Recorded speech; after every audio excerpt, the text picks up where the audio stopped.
السلام علیکم جی، میں ہوں طاہر ملک اور آپ دیکھ رہے ہیں میرا یوٹیوب چینل۔ کوئی بڑی بدھ کی رات پاکستان کے لیے ایک عجیب سی رات ہے۔ خان صاحب کی گرفتاری کا سارا ایشو چلتا رہا۔ میں اس ویلاگ میں ہم ایک چیز کو ڈسکس کریں گے کہ اس خان صاحب جو عدالت میں پیش نہیں ہوئے اور اس کا فائدہ کس کو ہے۔ یہ بڑی عجیب سا ایک سوال آپ کو، میں اس کو جواب دیتا ہوں کہ خان صاحب کس کا بھلا کر رہے ہیں اگر وہ عدالت میں آج نہیں گئے۔ مطلب میں بات کر رہا ہوں بدھ کی رات کو، گو کہ اب جمعرات کو عدالت نے کہہ دی کہ آپ صبح پیش ہوں، وہ پیش بھی ہو جائیں گے، وہ ڈیفینیٹلی وہ کل کا معاملہ جو کل دیکھیں گے۔ مگر جو اس وقت ویلاگ میں جو ہمارا ٹاپک ہے وہ یہ کہ خان صاحب نے عدالت میں نہ جا کے آپ نے کس کا بھلا کیا، وہ اس ویلاگ میں آپ کو جواب دوں گا کہ انہوں نے اس کا افیکٹ کیا آئے گا۔ اب اصل میں ہوا یہ ہے کہ اپنی جو حفاظتی ضمانت ہوتی ہے خان صاحب کی وہ منسوخ ہوگی۔ تو جب آپ کی حفاظتی ضمانت آپ نے کرائی تھی پہلے کورٹ سے، تو وہ جب منسوخ ہوئی تو آپ کو دوبارہ آپ نے کہا جی کہ مجھے آپ نے ضمانت اس کی دوبارہ دے دو۔ انہوں نے کہا جی آپ پیش ہوں، عدالت میں پیش ہوں۔ انہوں نے کہا جی میں بیمار ہوں۔ ان سے مراد ان کے وکلا نے کہا جی کہ وہ بیمار ہیں، وہ چل نہیں سکتے، ان کا بہت بڑا ایشو ہے، وہ پہنچ نہیں سکتے کیونکہ وہ ہیلتھ کا ایشو ہے۔ پھر انہوں نے کہا جی ان کی سیکیورٹی کا مسئلہ، یہ بھی مسئلہ ہو گیا، اور وہ ان کے آلریڈی ان کو تھریٹس ہیں، پھر ان پہ قاتلانہ حملہ ہوا ہے۔ تو ساری جو بات کا جو بیس بن رہی ہے، میں سمجھتا ہوں خان صاحب اپنا جو امیج ہے نا وہ کنفیوز کر رہے ہیں لوگوں کو اس ساری صورتحال سے۔ اس کا میں سب سے پہلے تو اس موضوع پہ آتا ہوں، اس کا فائدہ کس کو ہے؟ اس کا فائدہ ہوا ہے سب سے پہلے حکومت کو۔ خان صاحب کے اس ایٹیٹیوڈ کا مسئلہ یہ ہوا کہ اس وقت پورے پاکستان کے میڈیا میں، جو پاکستان میں ٹاک آف دا ٹون ہے، وہ بن گئے عمران خان عدالت میں۔ پہلے تو 8 سوا 8 تک یہ بحث تھی کہ خان صاحب آئیں گے کہ نہیں آئیں گے، خان صاحب آئیں گے کہ نہیں آئیں گے۔ وہ ایک قصہ کہانی چلتی رہی، رات کو جا کے پتہ چلا کہ وہ نہیں آئیں گے، پھر عدالت نے کہا جی کہ ٹھیک ہے آپ صبح آ جائیں۔ تو یہ ایک طرح سے رات کا جو ایشو تھا نا وہ بننا تھا مہنگائی، وہ بننا تھا 170 ارب روپے کے جو نیٹ ٹیکس لگے ہیں، جو منی بجٹ آپ پہ ہے، جو آپ کی کل گیس، جو ایک دن پہلے منگل کے روز جو گیس مہنگی ہوئی تھی، وہ ایشو بننا تھا۔ تو حکومت کے لیے تو وارے نیارے ہو گئے، ان کو تو ایسا عمران خان اچھا لگتا ہے جو خود بخود ایسی سچویشن بنا دے، ایسے معاملات بنا دے جس کا سارا فائدہ ہوا۔ تو میڈیا کی دنیا میں نا ایجنڈا سیٹنگ بڑی امپورٹنٹ چیز ہوتی ہے۔ امپورٹنٹ سے مراد یہ ہے کہ آپ کون سی خبر بڑی بنا دیتے ہیں۔ جو بڑی خبر بنتی ہے چھوٹی خبر دب جاتی ہے۔ اب عمران خان کی گرفتاری یا اس کی ضمانت کا منسوخ ہونا اتنی بڑی خبر ہے کیونکہ وہ پاپولر لیڈرشپ ہے، وہ دنیا اس کو جانتی ہے، پاکستان میں موسٹ پاپولر ہے۔ تو جب پاپولر آدمی اس طرح کے کام کرے گا کہ وہ عدالت نہیں جا رہا اور روز آپ اس کو ٹی وی میں دیکھ رہے ہو، ماشاءاللہ خوبصورت بھی لگ رہا ہو، بیٹھے باتیں بھی کر رہا ہو، 5 گھنٹے صحافیوں سے گپیں بھی لگ رہی ہیں، تو ایک دم ہو کہ میں عدالت نہیں جا رہا، پھر وہ دلیر آدمی بھی بڑا ہو وہ کہ جی میں ڈرتا بھی کسی نے، پھر وہ لا اینڈ آرڈر کا ایشو بنا دے۔ تو جو اس وقت جو اس پوائنٹ پہ میں جو ایمفیسس کر رہا ہوں، میں سمجھتا ہوں خان صاحب کا یہ جو رویہ ہے اس کا سارا فائدہ جو نا حکومت کو ہے۔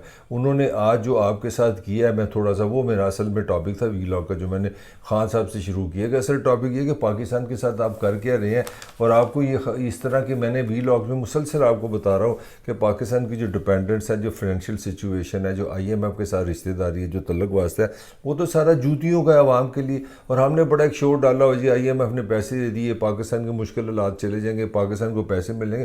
بھائی پہلے تو یہ سمجھیں کہ پاکستان سے مراد کیا ہے؟ پاکستان سے مراد حکومت پاکستان ہے۔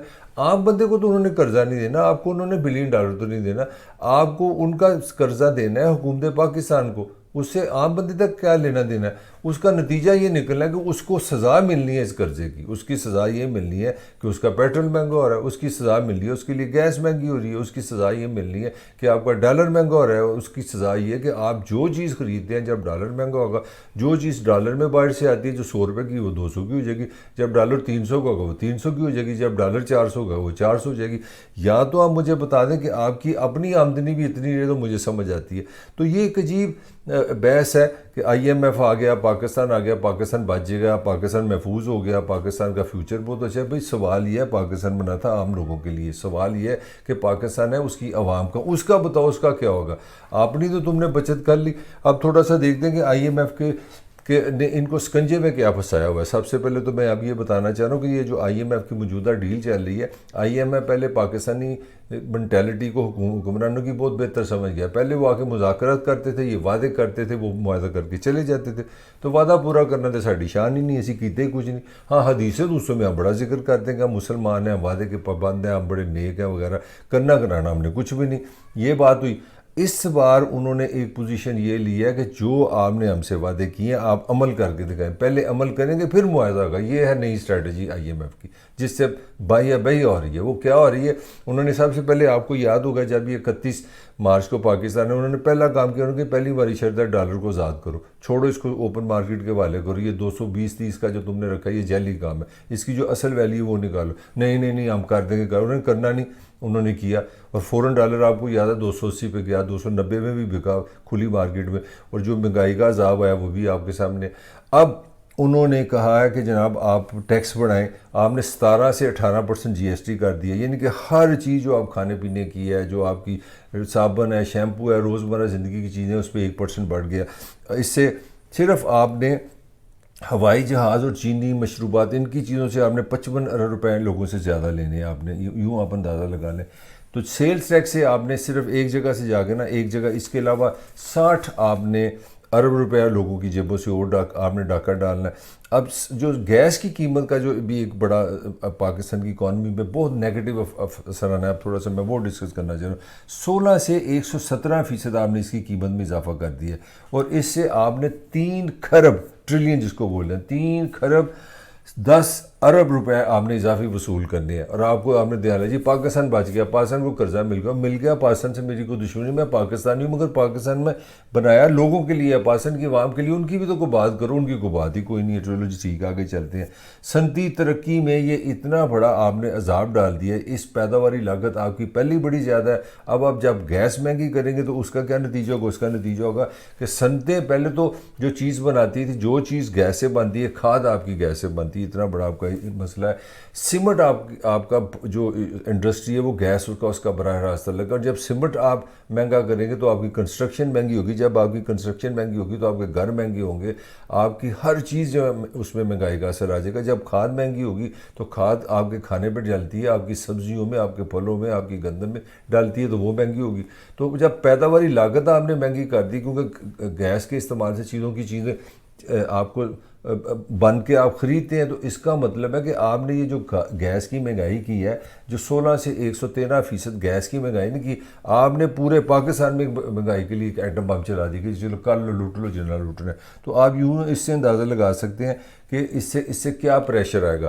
تو ہو یہ رہا ہے کہ ملک میں جناب آپ آئی ایم ایف کے نام پہ اب روٹس کو شوٹ جاری ہے. 170 پتہ نہیں چلا، آپ نے آرام سے بڑے مزے سے ایک بل بھی منظور کر لیا، لوگوں کو تھا گریبان بھی پکڑ لیا، کوئی رسپانس بھی نہیں ہے، کوئی لوگوں کی آواز بھی کوئی نہیں سنتا، نہ اسمبلی میں بحث ہے، نہ کوئی اپوزیشن ہے. تو اصل جو میں کنکلوڈ کرنا چاہ رہا ہوں اس میں، عمران خان صاحب جو میں سمجھتا ہوں تھوڑی سی ان کو سوچنا چاہیے کہ اگر انہوں نے ان کی تو پارٹی بنائی انہوں نے تحریک انصاف تھی، اور اس کا پہلا نعرہ تھا انصاف سب کے لیے، قانون سب کے لیے، آئین قانون انصاف کی خان بات کرتا تھا کہ برابری برابری برابری. آج خان کہہ رہا تھا بڑے اور چھوٹے کے لیے ایک قانون ہونا چاہیے. اب خان صاحب کہہ رہے ہیں کیونکہ زخمی ہوں لہٰذا میں آ نہیں سکتا. بھائی اگر عدالت نے آپ کو بلایا تو پھر قانون آپ کے لیے برابر ہے. اسی عدالت کی آپ نے 3-4 روز سے ایک ہی آئین اور قانون کی آپ بات کر رہے ہیں کہ آئین کہتا ہے کہ 90 دن میں پنجاب کے الیکشن ہونے چاہیے. سارا پاکستان آپ کے ساتھ ہے، وہاں آپ قانون کے ساتھ ہیں. یہاں پر جب آپ کو ان کو بلایا، آپ کہہ رہے ہیں میں نے جانا نہیں. میں نے 5-6 کلومیٹر اب ہائی کورٹ سے دور رہتے ہیں، میری زندگی کو بھی خطرہ ہو گیا. آپ دلیر بھی بڑے ہیں، تو خدا را آپ اس طرح کے کام نہ کریں. میری رائے میں اس طرح کی جو ایٹیچیوڈ ہے وہ خان کو ڈیفینیٹلی حکومت کے حق میں جا رہے ہیں. اس سے 2 دن وہ پراپوگنڈا کریں گے کہ دیکھیں جی یہ تو بڑی باتیں کرتے ہیں، تحریک جیل بننی ہے، کرنا ہم نے، گرفتاری دینی ہے، خود عدالت سے آنے سے ڈرتے ہیں. ویسے کہتے ہیں کہ مجھے زندگی موت اللہ کے ہاتھ میں، تو کہتے ہیں میری سیکورٹی کا مسئلہ ہے، میں اپنا زمان پاک سے کس طرح ہائی کورٹ آ سکتا ہوں، میرے لیے مسئلہ ہے. اور عدالت پھر کہتی ہے جی میں آئی جی کو کہہ دیتا ہوں، ہم پولیس گھر میں بھیج دیتے ہیں، آپ کی حفاظت کر دیتے ہیں. تو سچویشن یہ ہے کہ پاکستان کا اصل مسئلہ جو ہے وہ جو آپ کے گریبان جو پکڑا ہوا ہے وہ مہنگائی نے ہے. وہ چاروں طرف سے لوگوں پہ پریشر ہے، جان ان کی نکلی ہوئی ہے، مگر اوپر سے کہانی کے چلی آؤ کھیڈی انجوائے کری. ہاں عدالت جائے گا، ہاں عدالت نہیں آئے گا، ہاں عدالت میں ہوگا کہ نہیں ہوگا. تو میں سمجھتا ہوں پاکستان کی یہ بدقسمتی ہے کہ ہماری پولیٹیکل کلچر اتنا عجیب و غریب ہے کہ جو ریئل ایشوز ہیں اس پہ کوئی بھی بات نہیں کرتا. ہم اسی میں پھنسے ہیں کہ اب صبح یہ ہوگا، صبح عمران خان کی ضمانت ہو جائے گی، وہ گرفتار ہو جائے گا. بھائی وہ گرفتار ہو، اللہ کرے وہ آزاد ہو، وہ پاکستان کا حکمران بنے، الیکشن ہو، وہ ساری چیزیں اپنی جگہ.